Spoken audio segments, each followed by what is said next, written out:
Ain't playing with nobody. Step in that ring with him, be prepared. Oh my God! All day. There you go. That's it. That's it. Just relax. There you go. Just relax. Wow. Fighters, his experience, his toughness, his cardio, he has a lot of heart and he knows that I'm coming to win. And they're saying that this is the hardest he's ever been training. Peeling back in terms of some of that discipline. But, training camp happens, if he's locked in and he's looking to make a show and try and knock this guy out, I wouldn't be surprised either. Does he have the gas? Yeah. Even though he's dealing with a bigger guy, it's still, he's been 10, 12 rounds in real fights. Jake hasn't. Jake has shown that he's got tired out in fights. Jake Paul's confidence radiates like a spotlight as he prepares for the defining test of his career, a collision course with Gervonta "Tank" Davis. In true Jake Paul fashion, he refuses to step quietly into this moment. His trademark boldness, unshakable self-belief, and media magnetism are in full effect, driving headlines, fueling debates, and dividing fans around the world. But when Jake's camp edges closer to Tank's territory, the mood changes. The energy thickens. The tension becomes almost physical, two men on parallel paths, both obsessed with proving a point. Each workout, each sparring session, feels like a message aimed at the other. Inside Jake's gym, the work is relentless.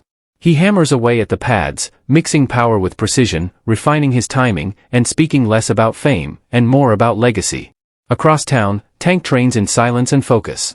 His sessions are all business, fine-tuning footwork, sharpening defense, and loading that signature explosiveness that has ended nights in an instant. Both fighters are chasing something bigger than victory. For Jake, it's validation, the chance to show that his rise wasn't built on spectacle alone. For Tank, it's pride, a mission to protect his legacy against an outsider who dares to challenge boxing's order. The countdown has begun.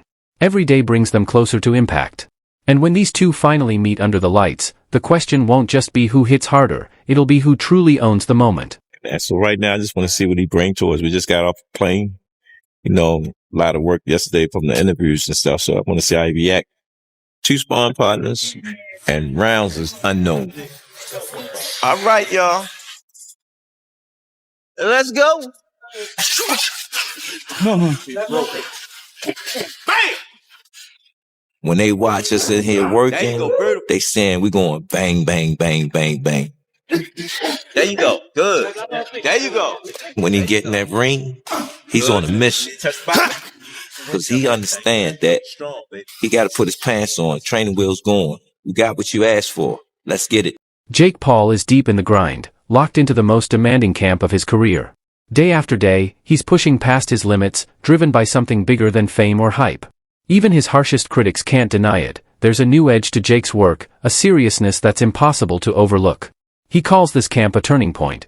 The routines are different, the energy sharper, the purpose clearer. Jake talks about rebuilding everything, from his mindset to his movement.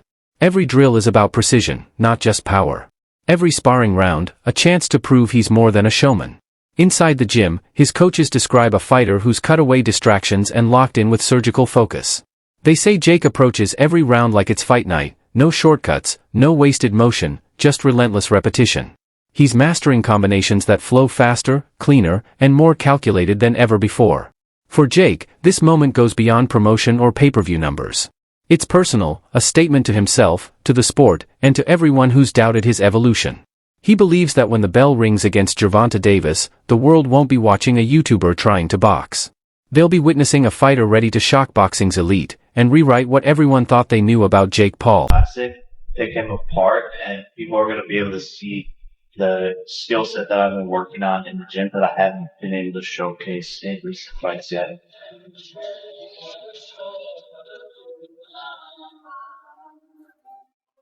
For Gervonta "Tank" Davis, this fight isn't about money, fame, or headlines. It's personal. This isn't an exhibition, it's a mission to defend everything he's built. Facing Jake Paul, the YouTuber-turned-contender who's shaken the sport with shock victories, Tank doesn't see entertainment, he sees a challenge to his legacy. And legacy is the one thing he refuses to gamble with. Inside the gym, his camp is a fortress of discipline. Every punch is calculated, every round an act of obsession. Tank's routine is built on exhaustion, repetition until perfection, and perfection until instinct. He's stripping away every weakness, determined to leave no room for error. Boxing analyst Paulie Malignaggi summed it up perfectly. Jake Paul's rise has been smart, strategic, even controlled. His team picks the right opponents, the right narratives, the right timing. But this time, there is no blueprint, no safe route. Tank Davis is a different breed, a fighter who welcomes danger, who comes alive when others fold under pressure. Tank knows the spotlight better than anyone. He understands that one mistake can live forever online, a single punch replayed millions of times. That knowledge doesn't intimidate him. It fuels him. This camp isn't just preparation, it's war readiness. For Tank, it's not about proving Jake Paul wrong. It's about reminding the world why he's feared, respected, and unmatched. Because when the bell rings, Gervonta Davis isn't stepping into a show. He's stepping into battle, to defend his throne and reaffirm why he's one of the most dangerous men in boxing. Look at Jake Paul's career. You can manufacture that though. You can manufacture that though. You can manufacture. You can't manufacture. To a degree, you can. To a degree, I mean, you can. Yeah, Gervonta legitimately cannot get knockouts. I agree. He can punch, but there's a lot of limited knockout artists though, man. He's one of the least active punchers in the game with the highest knockout percentage of current heavyweight. But if he was a real knockout artist, if he was a real knockout artist, prop him up against the best of the best. Felix Trinidad was a knockout artist. He was knocking out the best of the best. If you're a real knockout artist, prop him up against the best and show us how he smokes them. But the way Wayne did when Felix Trinidad was doing it. You know? The way when Mike Tyson was doing it in his prime. Say what you want about the Mike Tyson era. He knocked out everyone from 1986 to 1989. Everyone got knocked out. Everyone. Well, by your standard, you could say that Tyson was to a degree manufactured. No, because he fought everyone that was there. Everyone that was there at that time he fought. Teddy Atlas will 100% agree with this. With the expense of Witherspoon. We're afraid of him. With the exception of Witherspoon. No, but they all, doesn't matter. He knocked them all out. There was nobody you could say in that era except maybe Witherspoon, who I contract issues with King at the time. Except for Witherspoon, there is nobody Tyson didn't fight in that era. He knocked them all out. You can't say like, oh, but if he would have fought that guy, I don't know. No, with Davis, there's guys right now that have been hanging around for years. Yo, dude, when you going to fight them? The lightweight division was stacked with talent. Even at 130, it had a lot of talent when he was there. Didn't fight almost any of them. So it's not the same thing as the Tyson era. You want to say anything about Tyson era? Fine. It wasn't as high level or something. Teofimo Lopez, a world champion known for his sharp insight as much as his skills, weighed in on the looming showdown, and his words sparked serious conversation across the boxing world. In Lopez's view, the Jake Paul vs. Gervonta Davis clash isn't a pure sporting contest. It's an event, a global spectacle crafted for attention, emotion, and mass appeal. He pointed out the obvious contrasts, the weight difference, the backgrounds, and the marketing power that surrounds it. To him, this fight represents something far larger than rankings or belts. It's a reflection of how the business of boxing has evolved. Lopez described it as part of the entertainment boxing movement, where charisma, narrative, and media reach can sometimes matter as much as skill. Jake Paul, he argued, symbolizes that shift perfectly, a figure who's blurred the line between athlete and entertainer, turning every fight into a cultural event. Whether fans love him or hate him, they're watching, and that, Lopez said, is the new currency of the sport.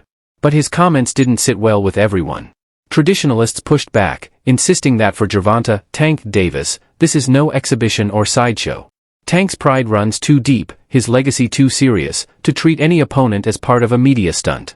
Every punch he throws carries the weight of his reputation, and that's something entertainment alone can't imitate.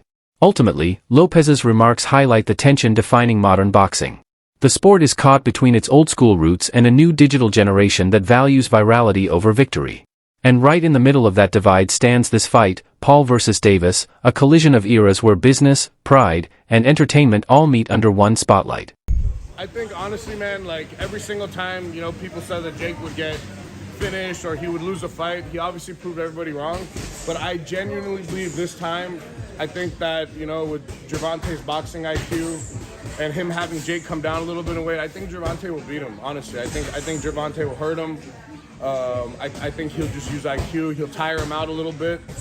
And, I think he'll land. Gervonta knows how to touch his opponents. But it's interesting because when Floyd fought Logan, the size really made a big, impact. And you saw Floyd struggle, against a big, Ohio corn-fed, wrestling strong dude. And, I've sparred Jake and Logan before, and they train hard. You're picking Tank by knockout? Look, I sparred them years ago. They're much better than when I sparred them. They're athletes. They train really hard. I think they work harder than